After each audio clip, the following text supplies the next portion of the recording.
Arthur Kill. No, Arthur, no. Kill is actually the Dutch word for little stream, so naming a neighborhood after one is less a horror movie scenario than a nod to New York's Dutch heritage. The city originally was New Amsterdam, after all. This episode of the Staten Island Restaurant Tour, my series of reports on comfort food in New York's forgotten borough, brings us to the second from last stop on the Staten Island Railway as it trundles down from the ferry along the Big Island's eastern flank. As usual, I take the subway from Upper Manhattan to the ferry. Before I board, one of Staten Island's native sons blesses my journey. Pete Davidson had hosted Saturday Night Live just the night before. But I can't see his show because it's on Peacock. Another of Staten Island's native sons, Samuel I. Newhouse, had a ferry named after him when it was commissioned in 1981. S.I. Newhouse Sr. and Jr. were the owners of the Staten Island Advance, the borough's primo media outlet on which they built the newspaper and magazine empire that owns The New Yorker. I was a proofreader of Newhouse-owned fashion mags as a young shaver just out of college. And on to the Staten Island Railway. Hard-working guys need their electric scooters. The lithium-ion batteries that power them do have a way of bursting into flames, though. Mayor Adams is handling it with a new law. I was grateful that these two gentlemen did not object to having their picture taken, though one was giving me the fishy eye.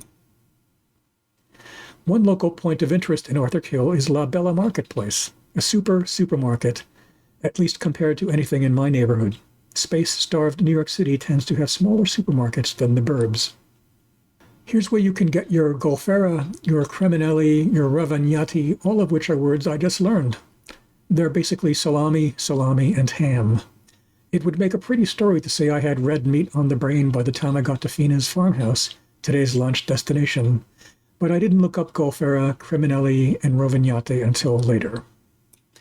Those fried rice and cheese balls look really good. Fina's is a bright red presence on a quiet street. It is not large, but airy and pleasant.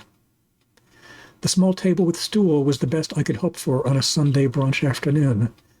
As a solo diner who hates making reservations, I was glad to get a table at all. I acknowledged the aleatory nature of it all. That hard share was tough on the old bony senior butt, though.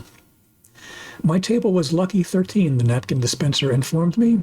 A much maligned number. It's basically a dozen plus one for good luck. Fina's has breakfast, lunch, coffee, and kids menus, which you can check out online.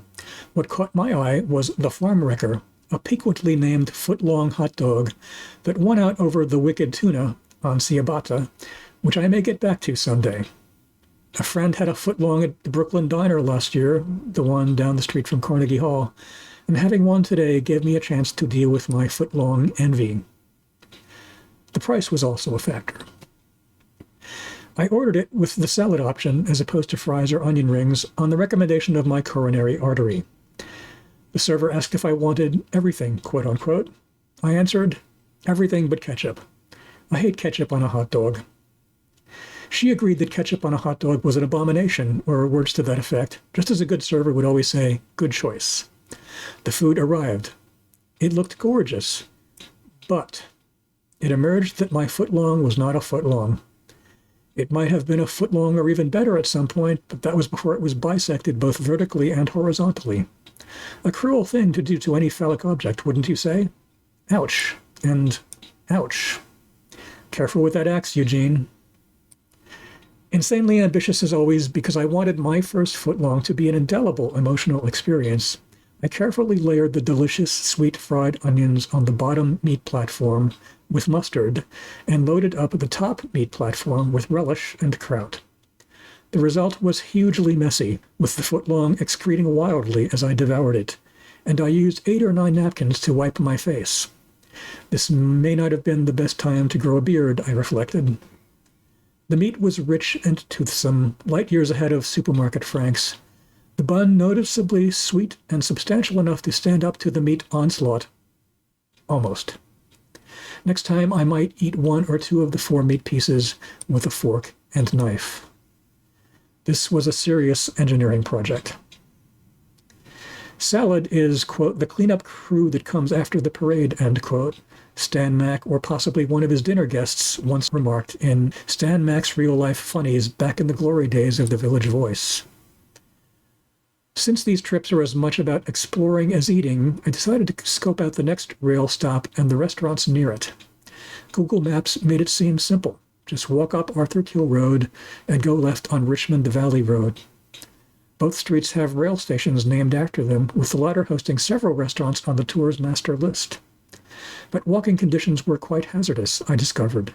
Sometimes there were sidewalks, sometimes decidedly informal paths with ankle-turning stones, and sometimes nothing, forcing me into the roadway. I'd have turned back if I hadn't noticed several times that the next stretch of safe walking territory was a short distance away. It also helped that both lanes of the bidirectional road were wide, and the drivers were considerate enough not to honk, though I was probably in the wrong. I'll not pass this way in exactly this way again. Here's one of the less hazardous stretches. Blue heavens above, pedestrian hell below. In compensation, the view of the Outer Bridge crossing, one of two bridges from Staten Island to New Jersey, the other being the Gultos Bridge, was stunning even at muddy low tide, with tall grass gently waving in the wind. And look at that sky. At the Richmond Valley Station, where the next leg of our comfort food tour may take us, the countdown clock sentenced me to just 12 minutes of what might have been up to a 30-minute wait, since the Staten Island Railway is timed to coincide with the half-hourly crossings of the Staten Island Ferry.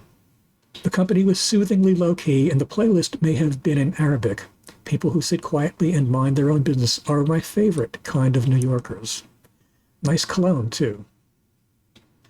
The skies made the Freedom Tower hoving into view as the ferry arrived back in Manhattan, an especially colorful and moving sight. The tilt is just something I do. If I stick with the pattern of starting at the bottom end of the island and working my way north, the next stop will take us to the aforementioned Richmond Valley Station, with nearby Syrian, Mexican, American diner, and, of course, Italian options.